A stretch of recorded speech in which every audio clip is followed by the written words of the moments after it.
maybe I should be buying, because if everybody else is scared to buy, what's going to happen? Yeah, it's going to offer me an opportunity to get in the door when otherwise maybe I wouldn't be able to. All right, Dan, today we're going to talk about one of my favorite topics, I think our favorite topics, which is real estate versus stocks. I have so much to say about this.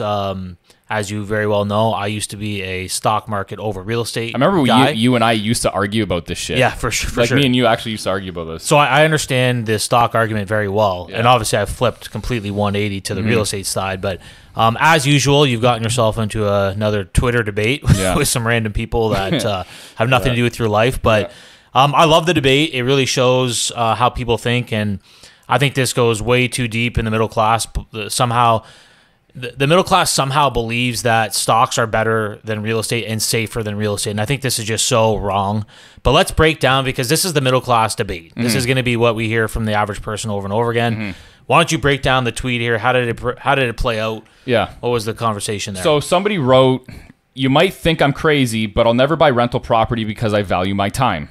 I'll increase my income instead, then put the capital I would have invested in real estate into covered call ETFs. Collect rent from your phone, not your tenants." Yeah. So many things wrong with this statement, in my opinion.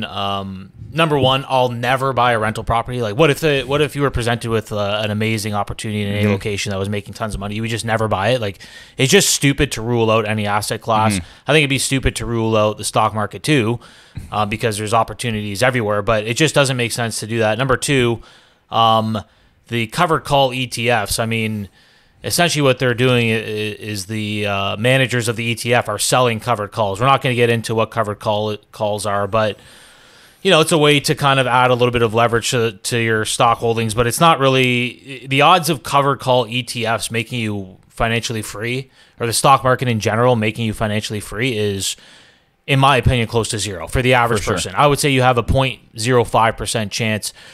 We were just getting in a quick workout before this, and we were talking in the gym about, I don't know anybody personally that has gained financial freedom or any significant amount of wealth in the stock market. Not one. Right. I know a lot of people that have gotten obtained financial freedom solely. Like, I'm not talking about they owned a business, bought a bunch of real estate. That's not what I'm talking about. I know people literally that have made a career out of real estate investing that are very rich. And we're not talking Instagram stories. We're not talking. These are personal relationships that I have. People locally that we know personally, whether a social circle or extended social circle, that have gained financial freedom or significant amounts of wealth through real estate alone. And our, if you extrapolate that and say, okay, well, what about if we know 500 people each in our social circle, and we know 10 to 15 people each that have gained financial freedom through real estate, we should expect to know 10 or 15 people that have gained financial freedom through stocks. I don't know any. I don't Zero. know one person. I just don't. It's just too hard. Yeah. Now, you broke the reasons down why real estate's the better investment pretty clearly here. Number one, you talk about leverage. We're going to break all these down individually. Leverage. Number two, multiple income streams, cash flow, principal pay down, and appreciation. Levered, all of those are levered, by the way. Right? They're levered returns. And then number three, he claims that his time is more valuable. He's going to increase his earnings power. Well, guess what? If you own a bunch of real estate, you can hire a property manager and still increase your income stream for whatever the job is. So let's break those down kind of individually. The big one, man, I still think the middle class in general doesn't understand leverage. They look at leverage negatively, right? When they hear leverage, they think excess risk and the potential to just go bankrupt. Let's talk about leverage. Why is it so valuable in real estate? How do we use it as real estate investors to, get those outsized gains and gain financial freedom? Yeah, it's simple. So you're putting down $150,000 to buy a $400,000, $500,000 asset. 20%. 20%, Do 25%, the math on that. 30%, even 35%. Like, it's still a good. You're putting a fraction of the amount of capital that you have to buy a much bigger asset. And the argument there is that, you could lever stocks, but like, you're going to have one hell of a time doing it. I guarantee you, if I call Pat, my account manager over at RBC, and I tell him, like, listen, man, I want to buy $500,000 worth of stocks for like $150,000. Click. Yeah. He's going to be like, Dan. So there are ways to lever stocks other than getting borrowed money. Like Yeah. you can sell calls and all these different things. Yeah. The problem with those risks, like I've done some of that stuff, is if you basically risk losing 100% of your money, course, right? yeah. Whereas if I'm levering real estate, the odds of real estate intelligently bought in a good location with solid fundamentals going to zero Yeah. is zero. Yeah, The odds of it going to zero is zero. Yeah, okay, so investment properties are, especially commercial investment properties, are valued based on the income that they generate. Even if that property was producing zero income, which arguably it could happen, but you'd have to be a really shitty manager and operator of that property to have it go to that point. But even if that did happen, it's still worth something. Yeah. If you're the land, the property, the materials used to build it. Exactly, like all of that stuff. Yeah. So, but if the business that you buy goes under, they're having some sort of odd issue with operating or whatever, you could lose everything. Like you have potential to lose everything. And the same, like the odds of Apple going bankrupt and going to zero are very relatively as low as buying a property. But if you're selling call options and doing things to gain leverage in the stock market, a lot of people are selling naked call options where they don't own the stock, right? Yeah. That's how you get leverage. Those options can go to zero very quickly. So the leverage is where you come into where you're risking all your capital going to zero. So when I really started to understand real estate, when I understood leverage, right? Do the math, okay? So if you're putting 20% down on a $500,000 property, that's $100,000. 20% divided by 100% is 5. Mm-hmm. So that's 5-to-1 leverage, okay? So if that property increases by 2%, you have now made 10% on your money. It's 5 times 2, 10%. So you're getting free levered returns in the real estate market. Also, your cash flow is levered, right? So if you create $200 cash flow a month, well, you've only put in $100,000. So you're 200 times 2,400. That's 2,400 a year divided by $100,000. It's not like you had to put $500,000 to produce that cash flow. Exactly. And then also the principal pay down as well. So you're getting triple header levered returns at very low risk. If anything, the bank takes more risk than you do because they're the ones that hold the mortgage. Yeah. So it's kind of it's a cheat code. Yeah. It's a way to game the system where the system usually games you. Now, why don't people understand this? I think it's because they're afraid of debt. I think the average person's afraid of that idea. I think that, and they're afraid of the horror stories they hear about tenants. Like I know that from even my family, right? Yeah, let's get to tenants in a sec. But why are they afraid of leverage? Why are they afraid of like using borrowed money? That's the problem. That scares people. Yes. Yeah. And I understand that. Yeah. It used to scare me. Why do you think I own all those cars cash? Right. It's not because in hindsight, I own over $1 million worth of cars cash. What I should have done was, say for example, that Lamborghini, I bought it cash. I literally went to the dealership. I went to the bank, grabbed a certified check from the bank, dropped it off on the guy's desk and said, I'm buying this car. What I should have done was gone through financing for 5%, taken that $500,000 and gotten 12% on my money, even in a private mortgage. That's what I should have done. Or you could have bought real estate or anything else that earned a return higher than 5%. Exactly. But from my perspective, I was like, unless I can buy these cars cash, I shouldn't be owning them. Okay, that was my mentality back then. But now that I know that I can own them, I should have levered. Like I will once I get the dealership license. Yada yada yada. I start selling them off. Whatever. It's going to be all debt based, right? But that's it was a. It's not that I didn't understand leverage. It's because I was afraid of it, right? I was afraid of even leverage in that kind of situation, right? I've never really been afraid of leverage in terms of real estate, but I understand where people are coming from. Leverage can be a scary thing because especially when the markets get volatile and you hear all this crazy shit going on, right? This is what's going on. Even one of the biggest developers around town, I remember talking to him and he's like, I buy all my cars cash and my house is paid off. I want to know that if shit really hit the fan, I have a place to rest my head and I don't have to worry about that. But I'm like, you live in a $10 million house. Like downsize or do something. Like you don't have to it doesn't make that kind of logic doesn't actually make sense to me. It really doesn't because okay, fine, you have $2 million in your home. You can use that $8 million. Like that $8 million can go so far.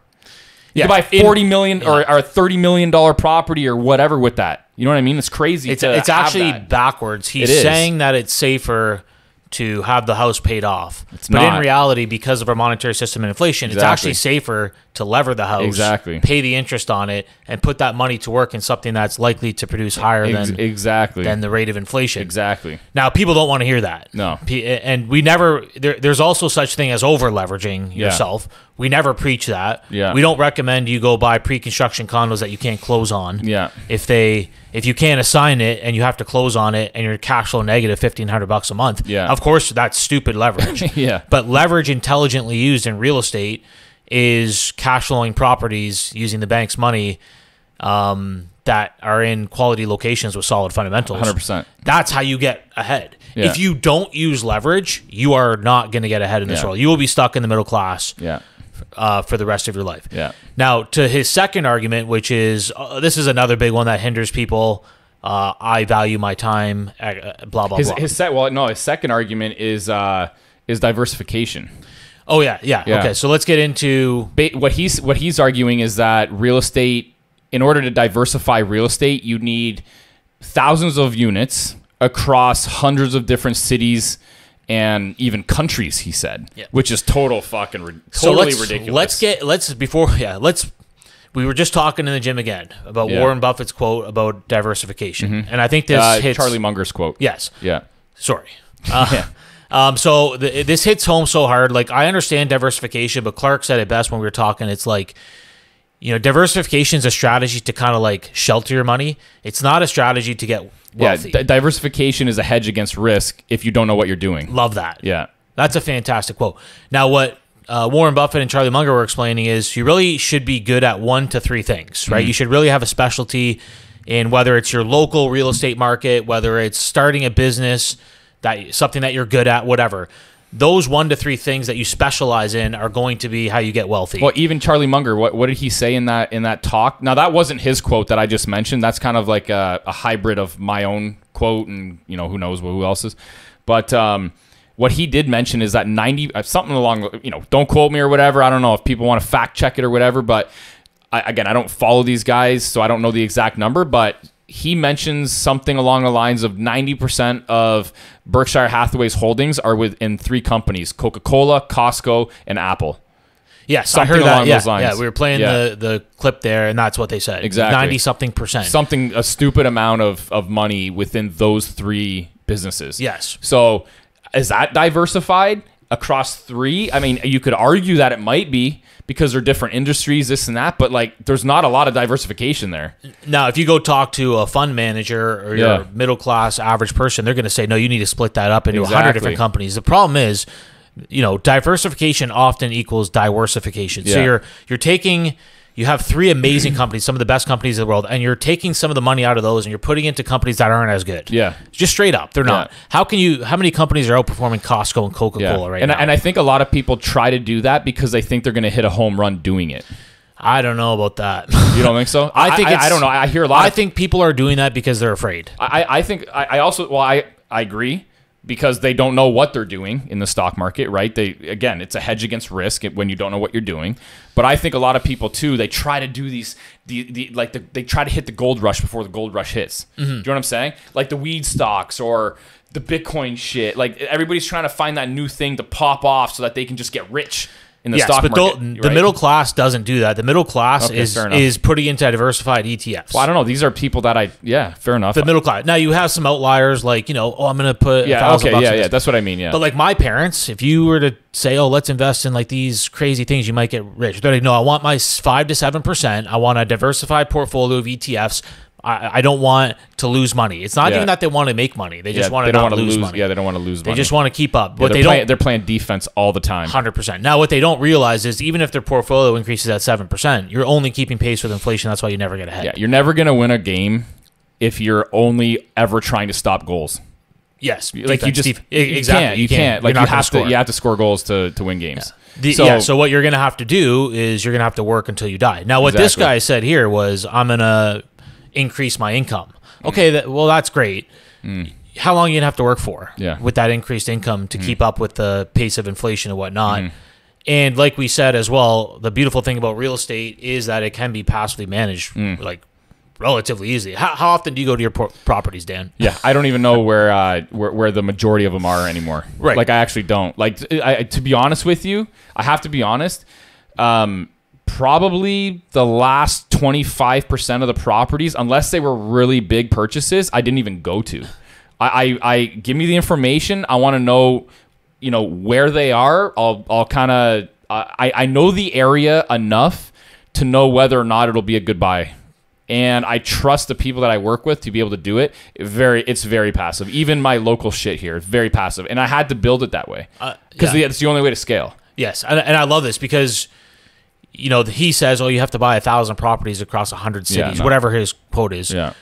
That's for somebody that doesn't know what they're doing. Exactly. That's for somebody that doesn't know any of the markets they're investing in. It's a hedge against risk. risk. So instead of like learning one to three markets and then going hyper local and picking winners, I'm just gonna blast across 1,000 cities or whatever he said. And who the fuck even does that? Nobody. I've never even who BlackRock. It's not even realistic. Like, you know what I mean? But at the end of the day, you can easily diversify your real estate holdings in the same location anyways, across different types of asset classes. So true. Industrial, which is exactly what I did. You can, and what's an even better strategy is diversifying depending on what the market cycle is doing, because there's different assets that you want to, or not even assets, there's different strategies that you want to employ during different cycles in the real estate market, right? So for example, right now, it's very volatile out there. People don't really know what's going on. I'd argue that right now is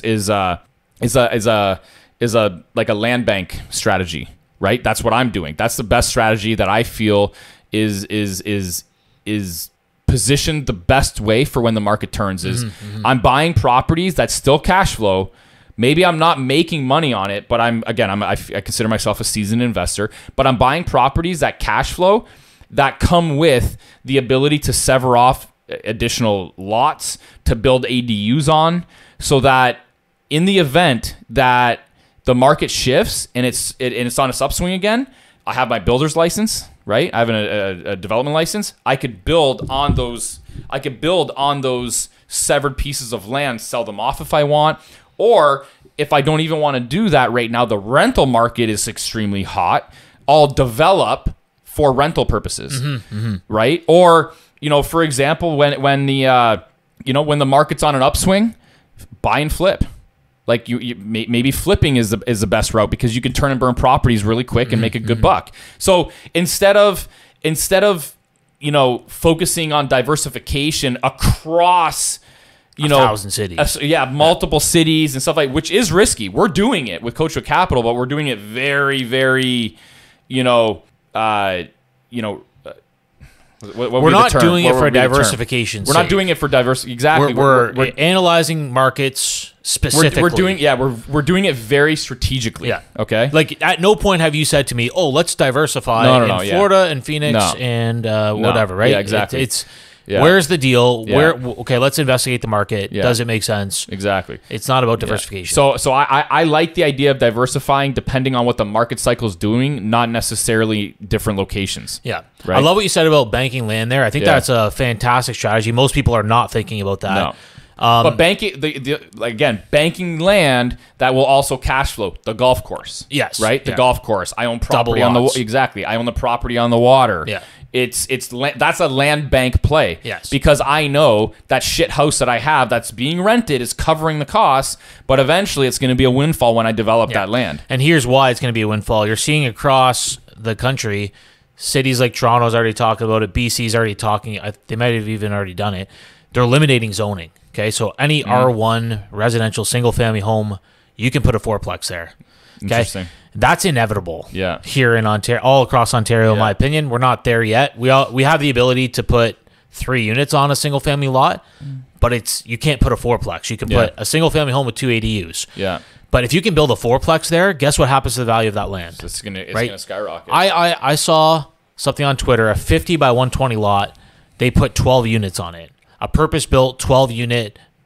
It was a nice building, too. That's what has to happen. Yeah. They have no choice. Yeah. It's going to be all rental properties, and the people that own the land and or are building the rental units are going to be laughing, because guess what, folks? They're not going to be able to build affordable housing ever in this country. Okay, it's not going to happen. So if you are an average middle class worker and you don't already own a home, you're going to be a lifelong renter. Yeah. I'm not championing this. I don't agree with it. But guess what, folks? You let in 1 million immigrants a year, 1 million new people into the country without a housing strategy. This is what's going to happen. Yeah. It's already too late. You in my pump too opinion. much money in the market. It's going to happen. Combined with mass money printing, which folks, it's always been money printing. Okay, COVID made it obvious. Yeah. To the average person, they exposed the game. It's always been 5 to 7% more money supply annually, compound forever. It's that's just the way it is. That's why prices continue to go up. Consumer index. Masked, Yeah. hidden behind the 2% CPI that exactly. whatever. Hidden behind milk and bread. And the middle class just continues to be like, I can't get ahead. I can't get ahead. I can't get ahead. They don't know why. They keep investing in diversified portfolios of ETFs. The rich they play a different game. They understand inflation. They understand that you have to own hard assets. You have to outpace inflation, and you have to use leverage. That's why the rich get richer. It's not because they're smarter than anybody else. It's because they're willing to like financially educate themselves, right? Like financial education is so huge. Really, they're so a little bit. They look at risk a little differently. Yes, that's it. That's all I can say. How risky is it to not use leverage in a levered society? Right, it's almost the opposite of what people think. You see it, right? Like it's the majority of people that can't afford what they want to afford now. It's that person you're talking about. Man, I'm dealing with buyers right now that are like, I've saved $150,000 over the past 3 years, and we're out looking for houses, and we're getting smoked. Yeah, and it's like, hey, $150,000, that must have been really hard to save. But guess what? Like, really, probably wasn't the right move. You should have bought a couple investment properties. Now you'd have a bunch of leverage. You would have, you'd have $400,000 to $500,000 now. Yeah. And you I don't pull that out by your own. Yeah. Yes, like you could now because you're not in the market, you're competing against people that are selling, right, and then taking the money and buying. So that's who your competition is. But you're not selling anything. You don't have any leverage. You didn't use leverage properly. So we're struggling. So and this is happening across multiple price ranges as well. Yeah. So they thought they were being smart. They thought having the money in cash was a smart move. Yeah. They also lost how much during the period of them saving that capital. Their buying power is just getting crushed. Like, man, I always say this, and they always make fun of me, but like the value of the home hasn't gone up. The value of your money's gone down. I agree with that. It's not me. I know, but it's so like it's such like a nerdy thing to say in a way. But like the value of the house hasn't gone up. The value of your currency's gone down. It's not worth anything. It's not. It is, but it's not worth as much. It's gone. It's cut in half. Yeah. So everybody's looking at housing prices have exploded. No, your money's not worth anything anymore. Yeah. So you need a lot more of it. The problem is you tried to save.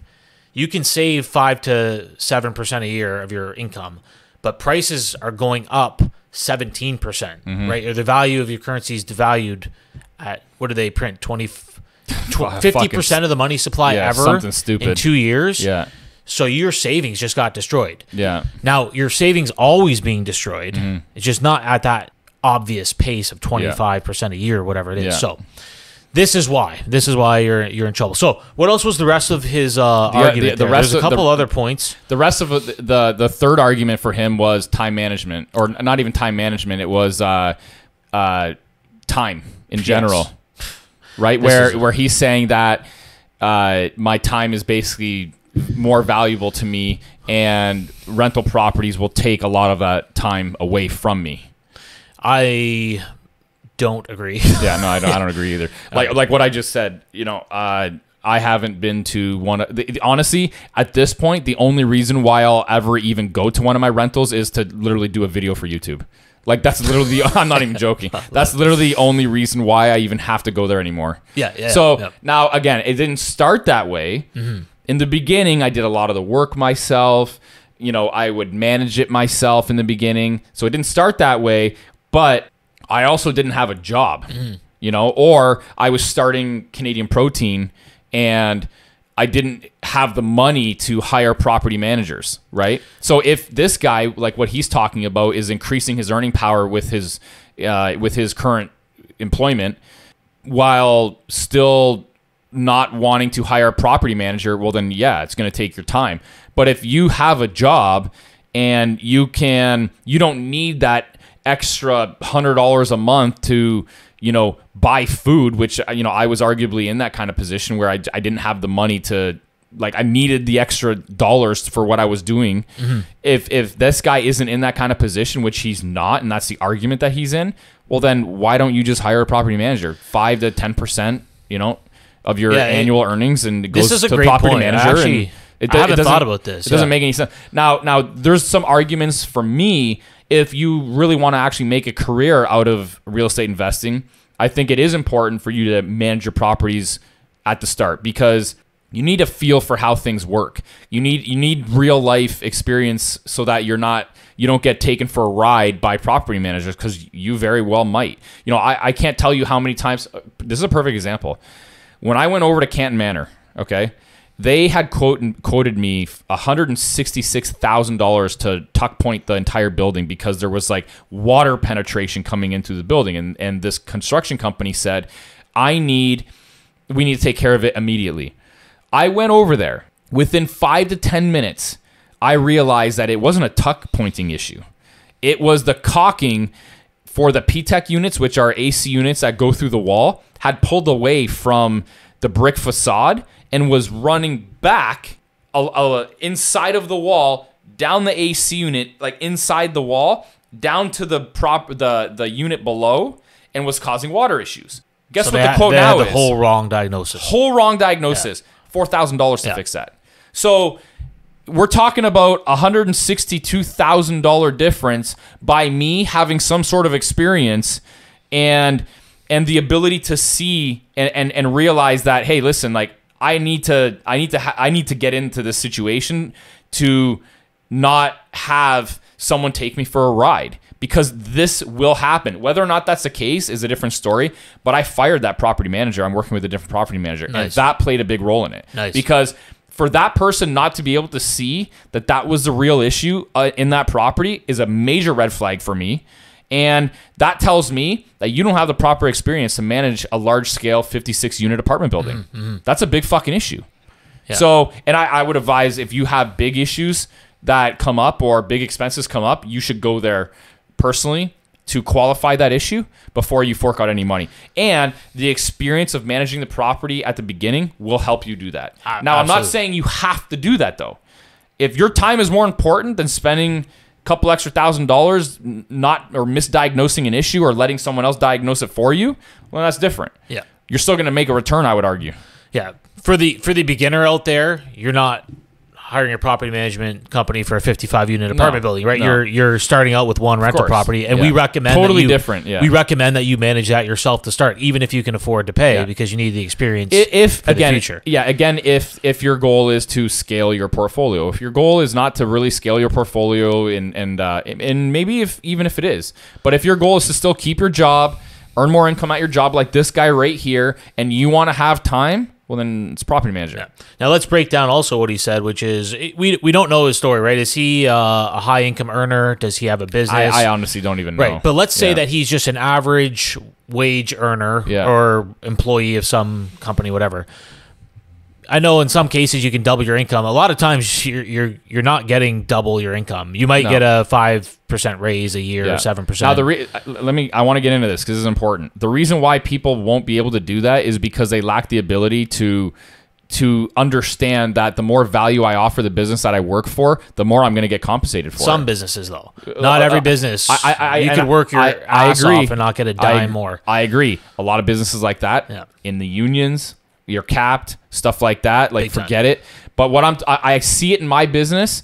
I will compensate employees based off of their merit and based off of the value that they present to the business. Okay, and I've seen personally, I've paid people personally when they've started out minimum wage, they're earning 3, 4, even in some cases 5 times the amount of money that they first started with because of the value that they offer the business. I think that that's the highest leverage that you could ever get, is increasing the value that you offer to the place of employment that you're currently working at. I agree. Yeah. Or if they're not respecting your efforts, then You leave. you have to go start your own business or go somewhere You where have they to are. leave. You have Yeah, to. you have to leave. But a smart, let me finish it with this.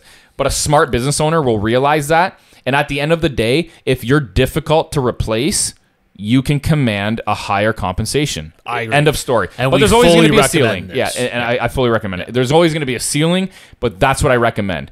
Anyways, moving on from that though is Well, if you're that's the thing, right? If you're working for the government, you're only getting you can't really increase your earnings power that Exactly. much. Yeah. If you're working for a great business that understands, work that we Private recommend, business. work your ass off to get as much money as you can. Yeah. But the problem is you still have to put that money to work 100%, properly, or yeah. you're always going to be a wage slave. yeah. And doing it in covered call ETFs, I'd love to see the average annual returns on these covered call ETFs. I'm guessing it's not more than 10% a year. Well, like even the average historical return in the stock market is 10%. Right. Yeah. So that's the max. 10 you can, point something or yeah. whatever. That's the max you can earn there. Yeah. And we talked about with real estate, even a 2% rise in real estate prices is equal to a 10% return on your investment. Yeah. And this is another thing we didn't talk about. At some point within, let's call it 2 to 10 years, you're going to be able to pull your equity out with a cash out refinance or HELOC, and then you can take that money and put that to work. Yeah. Good luck scaling your ETF portfolio. How you gonna leverage your portfolio? Yeah. Like there's probably ways to do it, but I'm Yeah. telling you right now, it's going to be way more risky than real estate. For sure. You can end up with infinite returns on real estate. So we recommend using leverage intelligently. Of course. Whatever you buy, you should be able to service the debt when it closes, right? Yeah. For pre-construction stuff. And Where are you seeing people getting hurt with like pre-construction stuff? Oh, Like, I don't see it. I just hear about it in Toronto and stuff. I don't see it here locally really Yeah. at all Okay. because our condo pre-construction stuff isn't that expensive. Yeah, I got you. Yeah. But in Toronto where it's $950K for a 2-bed apartment, that would be cash flow negative $2,000 Are these people a month. not locking in pricing? Like, is that what's going on? They're buying it with the intention of just flipping it for more money, right? Oh, okay. So the government's they've put in Yeah. anti-assignment clauses. Now that used to be a capital. It might have been a capital gain before. Yeah. Now it's 100% tax. Same with flipping, by the way. There's a flipping legislation as well. Yeah, If you flip a house now, it used to be 50% capital gains tax, right, on the profit. Now it's 100%. 50. 50. Okay. Right? It's a capital gain Yeah. is 50% of 50%. For sure. Yeah. Now it's 100% is taxable income. Yeah. If you sell any property, even if it's your own personal residence, within a year, Yeah. you get a flipping tax. Yeah, for sure. So it goes on to your income. Yeah. So they're trying to prevent that and condo flipping and stuff like that, which Makes sense, Which I I guess. understand, but here's the problem with that: a lot of those investors are what got projects off the ground. I totally It's agree. like everything. I was literally going to say that. It's so messed Yeah, up. The whole yeah. system is messed up. So what's that going to do? It's going to restrict housing. They're just not going to buy them anymore. The condos won't get built Yeah. because the bank won't lend them the money unless Exactly. X amount of units are sold. Yeah. And then we're back to square one, which is higher rents, higher resale prices for the stuff that's already built, and the problem's never fixed. Yeah, and the government's not going to stop the floodgates from flowing in here with immigration. No. They can't do that because if they do that, they're bigots, right? They're bigots. They do it probably also to like up the GDP, hide inflation, stuff yeah, like that. Enter sure. more people into the labor force. Yeah. A lot of people argue that they're actually using and abusing immigrants. If you look at it from a different angle, they're using I to would hide a lot of flaws I would in agree. the system. Yeah, for sure. I would agree. And maybe the immigrants say, well, it's worth it because X, What are Y, they- and Z yeah, is what are going they on in doing my over there? country Yeah, or something, and exactly. it's better here. But there are some debates about that. Don't really care to get political. We don't really argue it. I think politics is. I thought of this quote the other day. Politics is theater for the middle class. Like the middle class gets so caught up in these debates and transgenderism, this and this government. It's like a versus smoke that screen. government. It's a smoke screen. It's like watching a soap opera. Yeah, and it really keeps is. the middle class entertained and arguing about the wrong things. Well, the rich, right? Like I'm aware of what's going on politically. It doesn't really tie me up anymore. I'm like, I pay attention to the monetary system. Yeah. And I educate myself financially so I can go and like, okay, shoot, they're bringing 1 million people a year. How do I hedge my risk here? What's funny is Buy I brought this real up. estate. Yeah, I brought this up in. I got into a Twitter space not too long ago, and it was with people that are those like doomsday style of people, right? And yeah. And I'm guessing you didn't do too well in this. no, you know what? Like a lot of people were like asking me questions. Oh, like, interesting. Yeah, because one guy was like, well, like, how do you even know anything about like? You're probably some guy that just started investing like a couple years ago and just riding the wave. I'm like, no, motherfucker. Like, I come from the Great Recession, and then somebody was like, well, the Great Recession didn't happen in Canada. And I'm like, okay, listen, you need to understand that we're from Windsor. I started in Windsor, and the Great Recession took down the automotive industry in Windsor, which is basically the industry here. Okay. And when that happened, Windsor was a fucking ghost town. And so I know that's why I always tell you, like, I'm cautiously optimistic. I'm not as, I always remember the start, and I remember how volatile it was. People think that this is bad right now. Windsor was like way worse off back then. Okay. But I ended up getting in there, and I was talking to these guys, and I'm like, why do you guys always just fucking complain? Like I literally said this. I was like, why? All I hear all the time, all I hear is like complaining. Oh, this is happening in the housing market. This is the government's doing, and I'm like, figure out how to leverage what's happening here, okay? And go the other way. Like whenever this is why I pay attention to like what's going on politically. I want to know what's going on politically and what's being perpetuated out there, so I can do the opposite. 1,000%. Okay, like everybody's going crazy about the housing market. Everybody's like, oh, the shit's gonna go nuts or it's gonna collapse. Like I'm running towards it, right? Because what's that quote by Warren Buffett? When people are greedy, be fearful, and when people are fearful, be greedy. That's an amazing quote. That's exactly how I have approached everything. Everything. I have done literally the opposite. The 2 times I've made the most money on any kind of property purchase that I've ever done was, number 1, during the 2008 Great Recession, and then number 2, during the first 6 months of COVID, and then number 3, during about maybe like 6 months to a year after that, when everybody was the most fearful and confused in the market. Those are the three times that I've made the most money on any property I've ever purchased. Period. Okay, so I went in there and I was like, why don't we like talk about what we're gonna do? And the people were like, well, what are we gonna do? And I'm like, well, first of all, you guys in your fucking graphs all the time, okay? like you guys aren't gonna solve like what do you guys think you're gonna do? Like, okay, fine, like all of this, like I've never seen so many graphs in my entire fucking life. It's insane. Number 1, and then they're like, well, you need to understand like macroeconomics to make the right decisions. And I'm like, I'm not saying that macroeconomics aren't important. What I'm saying is you can't control macroeconomics, okay? And what's happening on a macro level doesn't necessarily affect your local real estate market as a whole. So at best, it's going to shift maybe rates and stuff like that, but build in the risk with the rate, right? Like I don't understand how people are so fixated on macroeconomics all the time. What's the quote by fucking, was it Charlie Munger about macroeconomics or Warren Buffett? Yeah. What is it? They just don't even focus on it. Charlie and I spend 0 time on macroeconomics. They don't make any decisions off macro. Yeah, because you can't control it. They focus on the strength and the fundamentals of the businesses that they're buying. Yeah. Period. Number 1, you can't control it. Yeah. Number 2, if you zoom out too far, it's terrifying. Yeah. Because there's infinite whatever. Exactly. And number 3, the macroeconomics are changing all the time. Exactly. So the story today, if they drop rates 0.5% tomorrow, throw the macroeconomics out the window. The stock market's going up. The real estate market's going up. You can't predict the next move at all these various levels for every country around the world. It's a global economy. It's pointless. It's ultimately pointless. Exactly. So you have to buy based off of fundamentals. Yes. And your and location. Yeah. Fundamentals of real estate and location. That's what I base all my decisions off of. Yeah, so and I guarantee I'm gonna get into this. I guarantee, and I've asked a few people this before. How much property do you own? And what's the answer? It's fucking zero.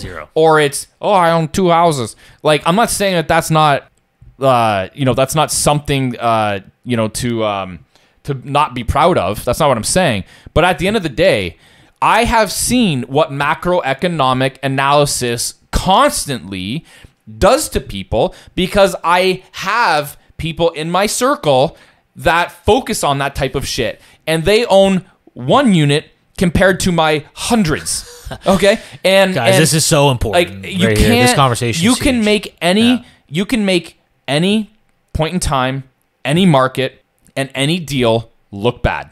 I can make whatever I want look bad, but I could also zoom in and make whatever I want look good based off fundamentals and location, which is way more important, and exactly how people scale their portfolios.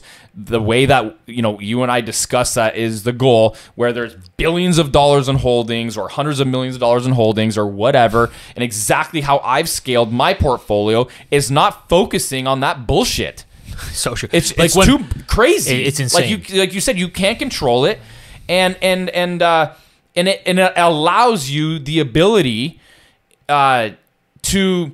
It makes a good argument for someone not to make moves and remain inactive. So true. Right? Justification. It justifies them to not do anything. Whether that's playing into their fear of failure, their fear of success. Or which is equally as bad. Troubling. Yeah. And it allows them to justify playing into their lack of self-confidence in what they're actually even doing. So true. You have to let go. These guys that are at the top of the food chain. I promise you, they're not looking at it the same way that everybody else is. I will say this: the one thing that I have noticed about, and I've had discussions with a few billionaires, and very rich people. The one thing that I've taken away from the discussions that I've had from ultra rich and wealthy people is that they tend to simplify the world around them, not complicate it. Love this. And that's key, man. And that's something that I took away. And I try to simplify everything that I do, because when you have a lot going on, when you have these big conglomerates or you have these big businesses, even like, Canadian Protein on the supplement company and shit like that, you have to simplify it. And what happened? I'll give you an example. Canadian Protein, what do? We simplified the business. Now we're increasing revenue year over year by 40 to 50%. Do you know what that's going to do to the value of the business? Like, I have in my fucking handles like $100 million, like, e-com net worth or whatever. Like, it's like double now. Nice. You know what I mean? Why? Because of simplification. What's an example of a couple simplification So instead of me, I'll give you a couple ideas, a couple things that I've actually witnessed as being my own pitfalls in business. Number one, I tend to get bored easy. All right, like I get, that I fucking squirrel, like, right? You always fucking joke around with me, right? But I have this dire need to constantly create shit. Okay, I've stopped doing that. And then when I stop doing that and I focus on what I have going on now, like Canadian Protein, Coach with Capital, what happens? It expands and it gets to new levels, right? So the focusing and making things more simple and stop spreading myself so thin it has been a massive advantage. Focusing on like the fundamentals. Focusing on the fundamentals of what got me here. Yeah. Okay. That's number one. Number two, with respect to Canadian Protein, we're not focusing on bringing so many SKUs in-house anymore. We're not focusing on having 20 flavors always in stock.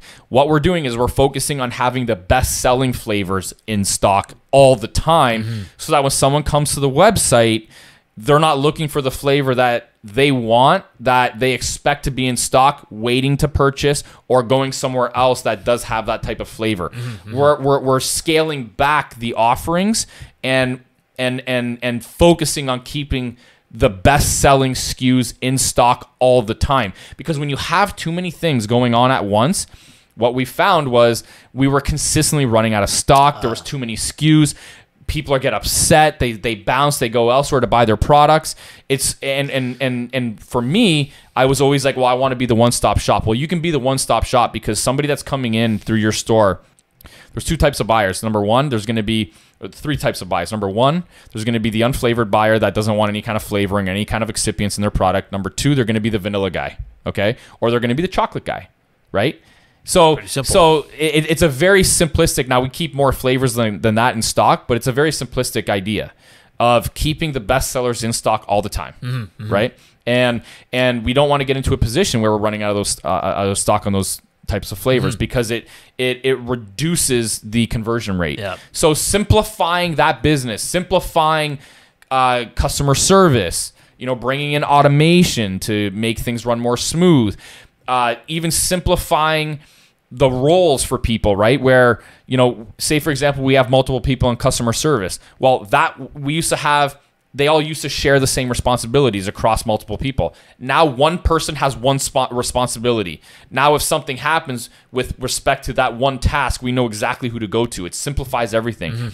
Simplifying the world around you is key if you want to scale your success. Absolutely key. Okay, so simplicity is the ultimate sophistication. 100%. That's one of my favorite quotes. How do you apply this simplicity to real estate investing? You making money, right? Whatever. Yeah, you have to simplify it. So again, and this is something that I fucking know you used to make fun of me for. You used to fucking chirp the fuck out of me when I used to say this. I swear by this. Buy property that you would live in. End of story. I don't think I ever made fun of you for that. You fucking did. You're like, this is too simple. For sure. I never said it's too simple. No, you fucking did. No, I remember. what I said was you said you were buying stuff in areas where I know you wouldn't live. That's all. Now, listen, I'm not like, I do have real estate that I would not live in, but there's intrinsic value why I own that real estate because next door there's $100 million project going up or whatever, like that bullshit you sold me on Crawford and University. So $250 a unit. Yeah, exactly. I'll buy it off not you now. even $250 a unit. I bought that shit for like $160 a unit. Okay, well I'll buy them off you now for $160. Exactly. Right. That was a good buy. But but I wouldn't live there. So for me, when I buy real estate in locations based on the fundamental sub-market analysis and market analysis. And that means I want to see job growth. I want to see population growth. I want to see places where people want to be. Who would have thought? Yeah, exactly. I want to see, another thing that I like to consider is how far is a Starbucks from the property, right? I want to see a Starbucks within a 5-mile radius of the property. Love it. And the reason why I want to see that is because Starbucks already did a lot of the sub-market analysis for you. 1,000%. They already know. There's a certain clientele that goes to 1,000%. Starbucks. Here's the problem with what you're saying. It's too simple. It's too simple. Exactly. And if you try People to like tell to people overcomplicate this, it. if you try to tell people, hey, there's a Starbucks down the street, the numbers make sense, the location's great, the population's growing, blah, Yeah. blah, blah, they're going to say, show me the macroeconomics of whatever. Show me charts. Show Yeah. me whatever. A bunch of Yeah. they're just going to overcomplicate it. Yeah. And the sad thing is, if you come in with all that crazy information, it actually, in a way, people love it more. Yeah, you'll never buy anything. Yeah, you'll You'll never just fucking never yeah. buy anything. Like macroeconomics and macro politics. People get so caught up on Yeah. macro politics. All I care about what is my political community in my local market that I'm investing in, right? Like, are they bringing jobs in here? People are so focused on who got elected in UK and Yeah. all this crazy it's stuff crazy. that does not impact my Yeah. local hyper local Yeah. real estate market. Yeah. Is absolutely insane. Yeah. It's really quite simple. Yeah. Yet here we are. And the reason why I say buy property that you would live in is because that accomplishes all of the intrinsic things that we're talking about. Is the rent affordable? Is That's a good point, yeah. right? Like seriously, Yeah. like is the rent affordable? Is there transportation? Is it easy to commute? Do you feel safe? What's the weather like? Do you feel safe? Are the units nice? Exactly. Are they spacious? Exactly. What else can we talk about? Like, what's the amenities in the local area? Yeah. Like, if you want to live there as a landlord, you're probably you're going to be able to sift through these variables fairly easily. Walk the property if you'd want to remember Bayview Palms. Like they're within a 3-mile, not even within walking distance. There's an LA Fitness, there's a Whole Foods, and a fucking Starbucks. Like, enough said. $1 million homes all around. Exactly, $1 million homes all around. The water is 5 minutes to the beach. Like I would live there. I would live there. The place that we have under contract in Melbourne, Florida, right now. I would live there. 100%. Like that. Now, I know that's a simplistic way of looking at real estate, but the back end of you subconsciously thinking to yourself, "Oh, I would live here." it wipes out all of the variables and it accomplishes here's what it all does. the analysis you need to know. At what point, Dan, do you bring macroeconomics into this equation? I don't, obviously. Exactly. That's the point. At no point in our conversation is it what's happening macroeconomically and where our interest rate's going to be in 3 years. Yeah, because you're going to fix the debt or build it into the model. Exactly. And that's what I do is, okay, so say, for example, if there's a Fed meeting next week and the consensus is that they're going to raise rates at 1%, I'll build that into the underwriting model at, if the rates are 5% and they're going to 6%, if the deal doesn't work at 6%, then I don't do the fucking deal. It's just as simple as that because the risk is real, right?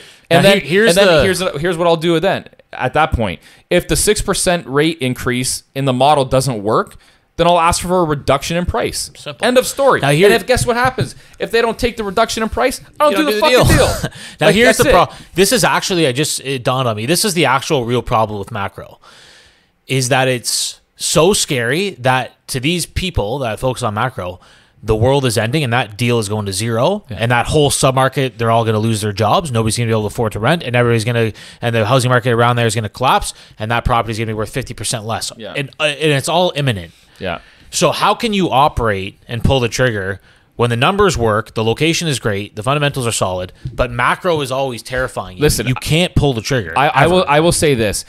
I don't know how I feel about this, but again, I feel one of the things that I do in life is I treat everything like a test, like women, business, everything, doesn't matter. The shit that I see online. I feel like right now we're being tested. I think that the negativity and the volatility that's being pushed in the market right now is a test, and it's a way for the powers that be to scare people and investors into buying rental properties, so that maybe it gives a little bit of an option to the guys that want to buy for their principal residences, right? Nonetheless, regardless of what it is, I'm focusing on like the opposite. If I see to buy rental properties or to sell them, to not buy rental properties, to not buy. Like I feel like man, I like this. I feel like it's and here's the thing, even if that's not the reason, approaching it as like you're being tested. Okay, it changes your perspective of, okay, well, are you going to give in or are you going to do something about it and take advantage of it and leverage the situation? That's the way that I'm thinking of it right now, is that, okay, the world is scaring you into real estate, or scaring you out of real estate investing. If the world seems to be scaring you out of real estate investing, if all these guys are throwing out all these charts and these charts are being made by economists and all this stuff, right? If these charts are being perpetuated to try to potentially scare people out of buying, is there a reason for that? Maybe I should be buying, because if everybody else is scared to buy, what's going to happen? Yeah, it's going to offer me an opportunity to get in the door when otherwise maybe I wouldn't be able to. It's not just the people on Twitter. It's really the mass media. Look at what the mass media is doing. That should tell you huge what you should not be doing. That's why people, like, again, I made a tweet about this, but a lot of people say, like, hey, Dan, a lot of people tell me, like, oh, don't focus on the negative and don't watch the news and this and that. Like, I actually like watching the news so I could fucking figure out what's going on and then do the exact opposite. Seriously. Tell me what you think about this quote. Yeah. The middle class is kept in subjection by a steady dose of fear. For sure. Of course. Steady. Nonstop. Yeah. Every day, every week, every month. The majority of people are fearful people. They have a fearful mindset. They're being dosed with fear by the media continuously. Nonstop, forever. Yeah. And people like you and I think we've learned to, like, not really.